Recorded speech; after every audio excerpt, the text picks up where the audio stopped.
মানুষের ত্রাসের রাজত্ব কায়েম করে মানুষের মাঝে ভয়ভীতি সৃষ্টি করে তারা ক্ষমতায় থাকতে চায়।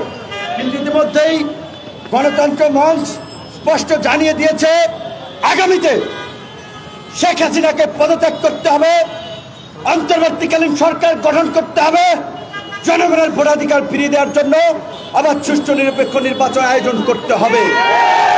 কোনো টাল বাহানায় কাজ হবে না। কালকে আক্রমণ করেছেন, আজকে আমাদের রাশেদ খান, ইমন, এই তরুণরা মার খেয়ে আবার রাজপথে দাঁড়িয়েছে।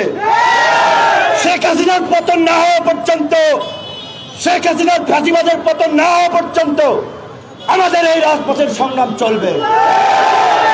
সকালে মাইর খাবেন, সকালে মাইর খাবেন, শরীরে শক্তি থাকলে বিকালে শেখ হাসিনার ফাঁসিবাদের বিরুদ্ধে আবার রাস্তায় নামতে হবে। সকাল বিকাল আন্দোলন সংগ্রামের মাধ্যমে জনগণকে সংগঠিত করে শেখ হাসিনার এই মসনদের পতন ইনশাল্লাহ আমরা ঘটাবো। আমরা ধন্যবাদ জানাই আমাদের সিনিয়র নেতৃবৃন্দকে। আপনারা দেখেছেন গতকালকে ওদের হামলার টার্গেটে ছিল আমাদের ছাত্র নেতা থেকে এখন গণনেতা আমাদের রাশেদ খান। তাকে গাড়ির মধ্যে থেকে টেনে নামানোর চেষ্টা করেছিল। খুবই দুর্ভাগ্য, পুলিশ প্রহারায় এবং ভিডিওতে দেখলাম পুলিশ কলা খাচ্ছে।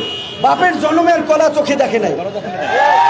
এদিকে মানুষ মারা যাচ্ছে, তাদেরকে দরজা থেকে টেনে নামাচ্ছে, আর তারা কলা খাচ্ছে। চিন্তা করেন কি অমানবিক এই সরকার। এই রাষ্ট্রকে কি অমানবিক বর্বর রাষ্ট্রে পরিণত করেছে। সেখানে আমাদের জুনায়েদ সাকি, তিনি সবাইকে রক্ষা করতে গিয়ে কিন্তু তিনি আহত হয়েছিলেন।